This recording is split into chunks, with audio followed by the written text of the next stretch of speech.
Sur une planète lointaine appelée Kython, une femme accouche tandis que son mari, Jean, porte le bébé. Le couple est ému de voir le bébé pleurer, mais soudain, ils entendent le bruit d'un vaisseau spatial qui s'approche. Réfléchissant à ce qu'il faut faire, la femme suggère de cacher le bébé, mais Jean dit qu'ils le trouveront de toute façon. La femme demande ce qu'ils peuvent faire d'autre et Jean répond qu'il ne reste qu'une chose à faire avant qu'ils ne regardent tous les deux le vaisseau spatial en même temps.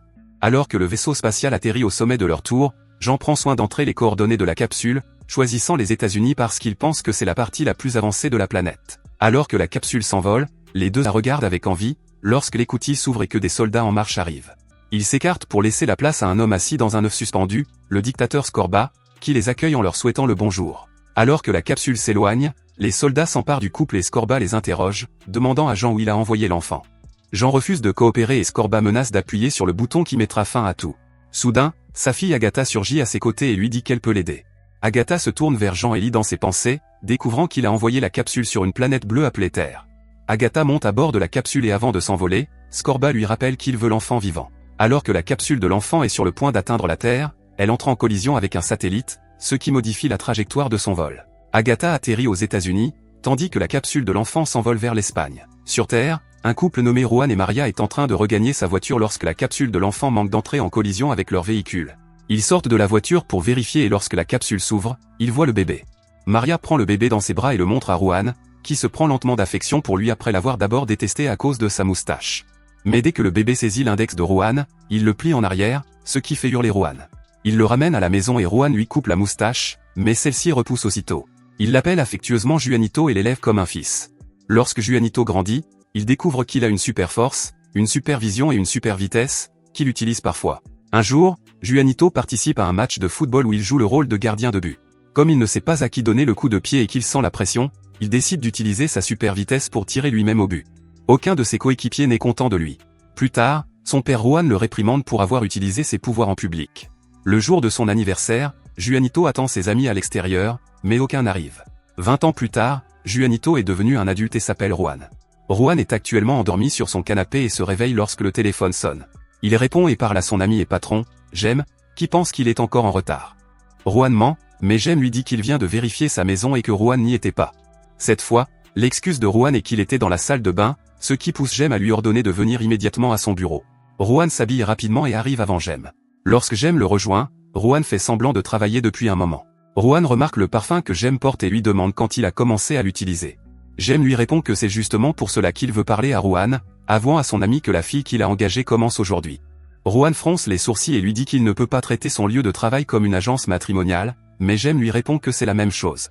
Ayant assez des exigences de son ami, Juan s'éloigne pour dire à Jem qu'il va prendre son petit déjeuner. Alors que Juan tente de récupérer une barre chocolatée coincée dans le distributeur, il remarque une présence extérieure et utilise sa surveillance. Juan voit la nouvelle fille et réalise qu'il s'agit de Luisa, une amie de l'université. Il la fait entrer et elle pense qu'il est le réceptionniste. Au bout d'un moment, il célèbre la fête de bienvenue de Luisa uniquement avec Juan, Jem et deux autres gardiens qui ont dépassé leur temps d'accueil. Luisa trouve la fête gênante et s'excuse pour aller aux toilettes. Finalement, Luisa quitte la fête au moment où Juan va chercher de la glace pour eux. Plus tard, Juan se précipite à la gare et arrive sur le quai, mais Luisa n'est pas là. Soudain, il l'entend appeler de l'autre côté. Il l'invitait à dîner, mais elle refuse parce que le train arrive. Une fois à bord, Luisa est choquée lorsqu'elle se retourne et voit Juan derrière elle qui lui demande si elle aime les olives. Ils se rendent tous deux dans une pizzeria et parlent du passé. Mais leur conversation est gâchée par l'entrée d'un groupe d'adolescents turbulents. Luisa leur crie soudain de se taire, avant de se lever et de frapper l'un d'entre eux sur les fesses avec son sac. Le garçon se tourne vers Juan, lui demandant s'il va se défendre, mais Juan est ferme et tente de calmer la situation. Le garçon menace de se servir de son doigt pour mettre Juan à terre, ce que Juan dit être impossible jusqu'à ce que cela se produise. Il s'avère que l'un des garçons s'est agenouillé derrière les jambes de Juan, lui faisant perdre l'équilibre. Juan est assis au poste de police et se souvient de ce que son père lui a dit le jour de son anniversaire. Il est ramené à la réalité lorsqu'il entend l'annonce du dernier train, mais un instant plus tard, le train passe à toute vitesse devant eux, car les freins ne fonctionnent pas. Juan aperçoit une affiche sur laquelle on peut lire « C'est l'heure, passez votre chemin » et en déduit qu'il doit utiliser ses pouvoirs. Il se précipite à la gare suivante et tente d'arrêter le train, mais n'y parvient pas. Il retourne en courant à la station suivante, où Juan utilise la lance à incendie pour arrêter le train en même temps que ses pouvoirs. Il réussit à s'en sortir avant de quitter la gare, en essayant de se cacher. Pendant ce temps, aux États-Unis, Agatha, la fille de Scorba, est devenue une figure établie de l'industrie en tant que fondatrice de Chi Technologies.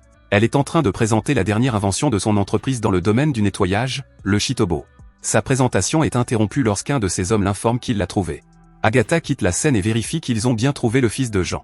Le lendemain, la nouvelle d'un homme qui a arrêté le train se répand rapidement et tout le monde au bureau regarde les bulletins d'information. Luisa trouve qu'un héros espagnol est ridicule et pense qu'il s'agit d'un coup de publicité, tandis que Juan essaie de défendre le héros. L'attention se porte à nouveau sur la télévision, car la nouvelle de la visite d'Agatha dans leur pays devient un sujet brûlant. Agatha dit à l'homme qui a arrêté le train qu'il aimerait le rencontrer, car il pense qu'ils peuvent faire de grandes choses ensemble. Pendant ce temps, au siège de Chi Technologies à Barcelone, Agatha contacte Scorba et lui dit qu'il tente de rentrer chez lui car il a trouvé le fils de Jean. Scorba continue de critiquer sa fille, avant de l'avertir que si elle ne l'a pas à son arrivée, il rasera la terre avec elle. Juan est dans le bus, en retard pour le dîner avec Luisa, et l'informe qu'il n'est plus qu'à quelques minutes. Soudain, il entend une sonnerie que lui seul peut entendre, Agatha communique avec lui, mais Juan pense qu'il s'agit simplement de la radio. Elle doit lui dire deux choses, la première est que Juan ne doit pas lui parler car elle ne peut pas l'entendre, et la seconde est que Juan doit la voir et qu'elle lui expliquera tout. Juan descend du bus et se rend directement au bureau d'Agatha, où elle est assise et l'attend. Il la reconnaît comme la dame de l'aspirateur, tandis que Agatha essaie de le flatter. Elle ne cesse de répéter qu'ils sont pareils, qu'ils viennent de la même planète, mais Juan refuse de le croire. Peu après, Juan décide de partir, mais pas avant que Agatha ne lise dans ses pensées et ne voit Luisa qui l'attend. Agatha tente d'utiliser la force en retenant l'un de ses hommes, mais Juan le bête facilement. Il tente d'utiliser d'autres hommes pour le capturer, mais une fois de plus, Juan parvient à s'échapper et décide d'exploiter sa faiblesse en disant à ses hommes qu'il veut l'ADN de Luisa. Au bureau, Jem laisse un mot sur la table de Luisa, juste au moment où l'aspirateur Chi commence à travailler sur la marque de lèvres laissée sur la tasse de Luisa. Le bruit qu'il fait attire l'attention de Jem qui s'approche et voit l'analyse des données envoyées par l'aspirateur. L'aspirateur commence soudain à l'attaquer et, heureusement pour lui, les deux autres aides-soignants sont là pour l'aider à détruire la machine, au moment où Jem appelle Luisa pour la prévenir. Juan est à genoux devant la porte de Luisa lorsqu'il l'entend l'appeler de derrière. Juan court vers Luisa, mais elle lui reproche d'avoir attendu trop longtemps au restaurant. Ils se disputent, Luisa disant à Juan qu'il aurait dû lui dire qu'il n'était pas intéressé par elle, tandis que lui dit qu'il lui est arrivé quelque chose d'étrange en chemin. Contrarié par son choix de s'éloigner d'elle, Luisa commence à l'insulter. Jem les voit ensemble et se sent trahi. Juste à ce moment-là, une camionnette de Chi Technologies arrive derrière Jem, à bord de laquelle se trouve Agatha. Elle découvre qu'il aime aussi Luisa et lui dit que s'il vient avec elle, elle l'aidera à récupérer Luisa. Juan retourne chez ses parents pour en savoir plus sur la naissance de Luisa. Ils essaient tous deux de cacher la vérité, mais décident finalement de la lui révéler, après que Juan leur a dit qu'une fille est arrivée et qu'elle veut l'emmener dans une autre galaxie. Les parents lui montrent la capsule spatiale qu'il a amenée sur Terre et, dès que Juan la touche, l'hologramme de son vrai père, Jean, apparaît. Jean lui explique qui il était ce qui est arrivé à leur planète. Juan n'est toujours pas convaincu, mais son père le pousse à accepter son identité. Pendant ce temps, sa mère fouille dans la capsule et trouve un morceau de tissu sur lequel est imprimé un S. Peu après, Juan porte déjà la combinaison que sa mère a fabriquée à partir du tissu et, lorsque leur conversation porte sur sa capacité à voler, il décide de la tester en demandant à Juan de s'entraîner au sommet d'un immeuble. Juan fait plusieurs gestes avant que ses parents ne le convainquent de sauter, mais il tombe au sol. Bouleversé par les résultats, Juan s'éloigne avant de tomber sur un couple d'enfants. Les enfants se moquent de lui et lorsque Juan commence à l'éviter, les enfants s'enfuient, effrayés. Il fait cela plusieurs fois, atterrissant à différents endroits, jusqu'à ce qu'il arrive enfin à la maison. Quelque temps plus tard, Luisa frappe à leur porte. Lorsque Juan la voit, elle l'embrasse immédiatement. Elle lui dit qu'elle sait déjà tout et ils se rendent dans sa chambre pour en parler. Luisa essaie de dire du bien d'Agatha, mais Juan pense qu'il y a des choses plus importantes à discuter, comme ce qui s'est passé la nuit dernière. Agatha n'en sait rien et s'arrange pour que Jem prenne la place de la fausse Luisa. Jem ne peut s'empêcher d'être en colère contre lui, mais lorsque Juan lui dit qu'il doit d'abord lui parler de tout cela parce qu'il est son ami, Jem ne peut s'empêcher d'être touché. Agatha tente de contrôler la situation en donnant un coup de poing à Juan et commence à se battre avec lui. Juan fait de son mieux pour la repousser, mais la fausse Luisa prend le dessus. La mère décide de se joindre à elle, la frappe avec ses chaussures et met Juan en colère, qui fracasse la tête de la fausse Luisa. Pendant ce temps, Jem décide de se retirer du stratagème d'Agatha, avertissant Juan que Agatha a l'intention d'enlever Luisa. Agatha la prend et décide d'utiliser Jem et la vraie Luisa comme appât. À la maison, la mère de Juan le presse de sauver Luisa et il s'envole à sa recherche. Ils se rencontrent et Juan l'interroge pour savoir s'il s'agit bien d'elle. Lorsqu'elle le confirme, Luisa lui demande ce qui lui arrive et Juan finit par tout lui dire. Elle refuse de le croire jusqu'à ce qu'il lui en donne la preuve et, au moment où il s'apprête à le faire, deux hommes en cosplay interviennent et se heurtent à lui. Pendant ce temps, Luisa est enlevée par les hommes d'Agatha et lui dit que s'il veut la sauver, il doit rejoindre Agatha et son père pour régner sur le monde. Juan se rend immédiatement au quartier général d'Agatha et voit Luisa et Jem ligoter. Luisa ne croit toujours pas qu'il a des pouvoirs, tandis que Jem le pousse à les utiliser pour se prouver à elle. Juan décide d'utiliser la supervision et dit à Luisa quel type de vêtements elle porte. Alors qu'il s'apprête à la détacher, Agatha utilise la fréquence de résonance, blessant Juan qui s'effondre sur le sol. Jem et Luisa l'incitent à lutter contre la douleur. Comme cela ne fonctionne pas, Jem l'insulte, ce qui, selon Luisa, est plus efficace. Il commence à l'insulter lorsque Scorba atterrit enfin sur Terre. Il rencontre d'abord Agatha, qui a une attitude dédaigneuse à son égard et dit qu'il est excité de voir le fils de Jean. Agatha conduit le père et ses hommes jusqu'à l'endroit où se trouve Rohan. Luisa et Jem continuent d'insulter Rohan, jusqu'à ce qu'ils réussissent à faire un trou dans le mur pour leur permettre de s'échapper. De son côté, Scorba ne cesse de comparer Agatha à ses proches et de dire qu'il se comporte mal par rapport à eux. Bientôt, Agatha découvre que Rohan et les deux autres ont réussi à s'échapper, ce qui lui vaut une pluie d'insultes de la part de son père.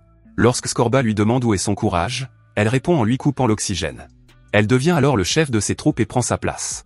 Pendant ce temps, Rohan ramène Luisa et Jem chez eux, où Rohan décide de ne plus être un super-héros et brûle son costume.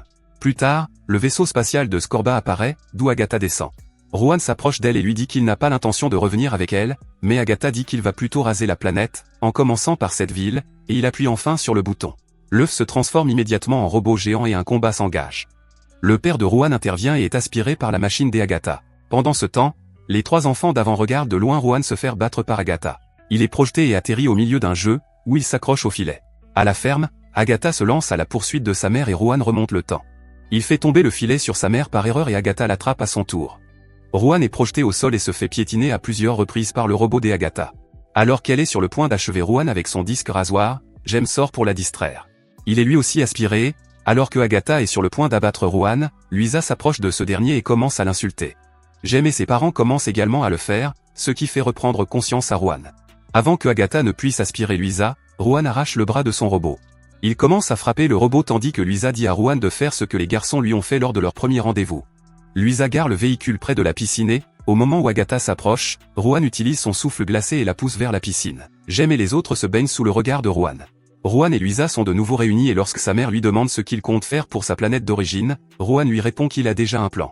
Le navire de Scorba retourne à Kython avec Agatha en route, mais à la place de Rohan se trouve l'un des garçons costumés qui se sont disputés avec lui. Dans la scène suivante, Luisa éteint l'alarme alors que Rohan se lève. Il enfile son costume et survole la ville, tandis que la radio diffuse en arrière-plan les sentiments mitigés des citoyens à l'égard de ce héros. Mais Rohan est heureux, assis au sommet d'une statue. Merci d'avoir regardé. Si vous avez aimé la vidéo et que vous souhaitez aider la chaîne à grandir, laissez un like, un commentaire et abonnez-vous.